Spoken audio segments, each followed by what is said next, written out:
चोर गद्दी छोड़ सर ये नारा भी आंदोलन कितना असर करेगा? आखिर कौन चोरी कर रहा है जो चोरी पकड़ी भी नहीं? अब तक तो एक राहुल गांधी सवाल पूछ रहे थे और गद्दी छोड़ अकेले राहुल गांधी पूछ रहे थे। आज पूरे देश की जनता जो सड़कों पर उतरी है उसका एक ही नारा है, वोट चोर, वोट चोर, वोट चोर। तो देखिए ये ताकत लोकतंत्र की ताकत है।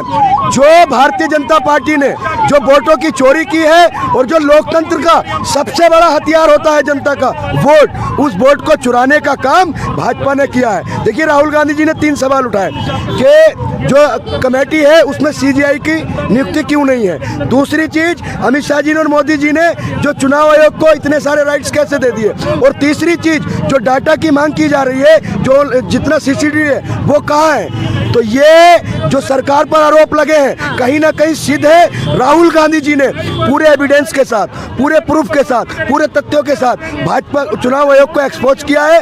चुनाव आयोग और मोदी जी इसका जवाब कब देंगे, देश की जनता जानना चाहती है। आज एक राहुल गांधी जानना चाहता था, लेकिन अब लाखों करोड़ों राहुल गांधी की आवाज में पूरे देश के लोग चुनाव आयोग से और भाजपा से सवाल करेंगे। आप लोग पूरे देश की जनता जो यहाँ पहुंची है वो हिसाब मांगने पहुंची है अपने वोट की चोरी का। जी मैम, हिसाब मांगे। देखिए गाड़ी चुर जाती है उसकी हम एफआईआर थाने लिखवाते हैं, चोर पकड़ा जाता है, गाड़ी मिल जाती है। अगर गाड़ी नहीं मिलती है तो उसका इंश्योरेंस मिल जाता है। लेकिन गाड़ी चोरी होते हुए सुना था, पैसा चोरी होते हुए सुना था, तमाम चीजें चोरी होते हुए सुना था, लेकिन इन भाजपा के अच्छे दिनों में वोट की चोरी हो गई।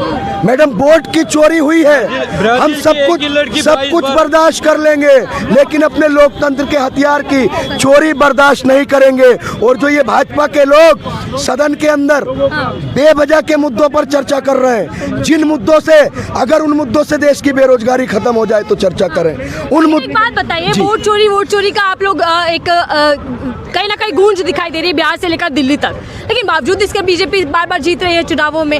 बीजेपी कह रही है कि आप लोग हताश हो चुके हैं, निराश हो चुके हैं पूरी तरीके से। देखिए मैडम, बीजेपी उसका मकसद सिर्फ और सिर्फ सत्ता हासिल करना है। आजादी के बाद से, जब से भाजपा बनी है 1980 से, उसका एक इतिहास रहा है। उसने जब भी राजनीति की है महज धर्म के नाम पर की है, मंदिर मस्जिद के नाम पर की है, तोड़ने के नाम पर की है। जो अंग्रेज करते थे ना, फूट डालो राज करो, पहले हम गोरों से जीत गए तो इन चोरों से भी जीत जाएंगे। तो ये लोग देश के मुद्दों को भटकाकर लोगों का ध्यान गुमराह कर रहे हैं, लोगों को भटकाकर देश में वो मुद्दे उठा रहे हैं जिसका कोई काम नहीं। इनकी चोरी पकड़ी गई मैम, कैसे पता चलेगा? राहुल गांधी जी ने, तमाम कांग्रेस के लोगों ने एक एक एविडेंस दिखाया। एक मॉडल आई थी, वो बीजेपी के सांसद जो कहते हैं कि नचनिया पिंकिया के पापा, बहुत सी चीजें हैं। तो लेकिन इस पर कौन बात करेगा? पूरा दिखाया ना, एक एक घर में 200-300 वोट है, एक एक व्यक्ति के 10-10 वोट है, तो ये चोरी पकड़ी गई है। अब ये बताइए, अगर कोई आरोप लगाए कि मैं चोर हूँ, ये व्यक्ति चोर है, इसने चोरी की है, तो अपनी सफाई देगा ना। लेकिन ये लोग सफाई देने तैयार नहीं है, इन पर आरोप लगता है और देश की गोदी मीडिया आ जाती है इनको डिफेंस करने। क्या आपने हमारे पापा को गलत बोल दिया?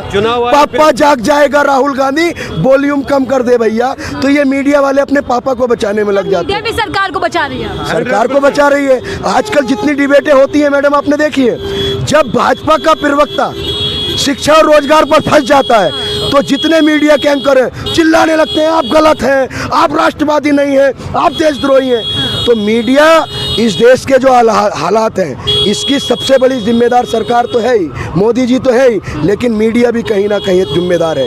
तो जो ये चोरी हुई है, अब तक एक राहुल इनसे नहीं संभल रहा था। ये सदन में सवाल पूछने पर जवाब नहीं देते।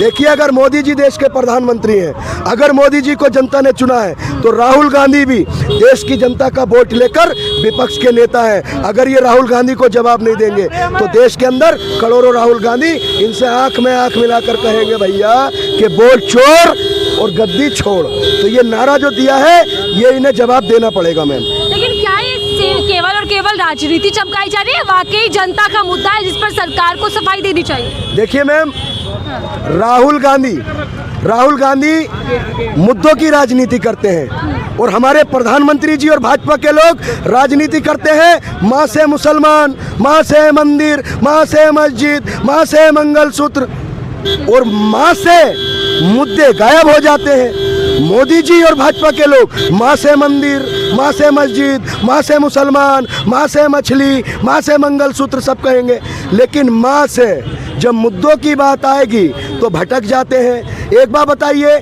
सदन में चर्चा बेरोजगारी पर होनी चाहिए। जो करोड़ों रुपए का सदन का एक दिन का खर्च आता है वो मोदी जी अपने घर से लेकर आए हैं। वो पैसा अमित शाह जी का है क्या? अपने बेटे को तो बीसीसीआई का सचिव बना दिए और देश की जनता को कह रहे हैं कि वंदे मातरम कहिए। अरे भाई, आप कौन होते हो वंदे मातरम कहने वाले? हम वंदे मातरम कहते वंदे हैं। मातरम का जिक्र किया, अभी खड़गे जी बोलकर गए हैं कि वंदे मातरम भी बीजेपी चुरा रही है। अब बीजेपी कॉपी करना जानती है। बीजेपी 1980 में आई है। कांग्रेस का इस देश को आजाद कराने में योगदान है। मैं कांग्रेस का कोई समर्थक नहीं, लेकिन कांग्रेस का इस देश को आजाद कराने में इतिहास है। भाजपा 1980 में बनी और ये लोगों को एक प्रमाण पत्र बांटते हैं। 1980 में देश में 1980 में पार्टी बनाते। सुनिए मैम, एक लॉजिकल बात समझिए। 1980 में पार्टी बनाई और अब वो सर्टिफिकेट बांट रहे हैं कि कौन क्या खाएगा, कौन क्या पहनेगा, कौन किसको वोट देगा, कौन क्या बोलेगा। ये देश बीजेपी पार्टी का है, ये देश नरेंद्र मोदी जी का है। अरे नरेंद्र मोदी जी इस देश के प्रधानमंत्री हैं, लेकिन माई बाप नहीं है।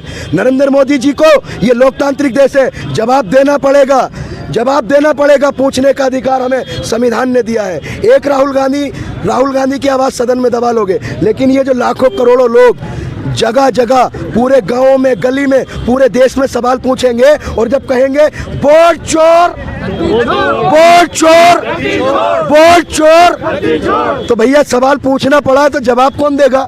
मोदी जी देंगे ना, चुनाव आयोग देगा ना। लेकिन अब ये फंस गए मैम जहाँ वंदे मातरम की बात आती है। मैं आपके चैनल के माध्यम से मैं चैलेंज कर रहा हूँ भारतीय जनता पार्टी के, अगर हम सुधांशु त्रिवेदी और ये एक दो लोगों को छोड़ दें तो पूरा वंदे मातरम और उसका अर्थ अगर मोदी जी और अमित शाह जी भी अगर बता दें तो मैं तमाम जिंदगी भाजपा को वोट दूंगा और भाजपा का प्रचार करूंगा।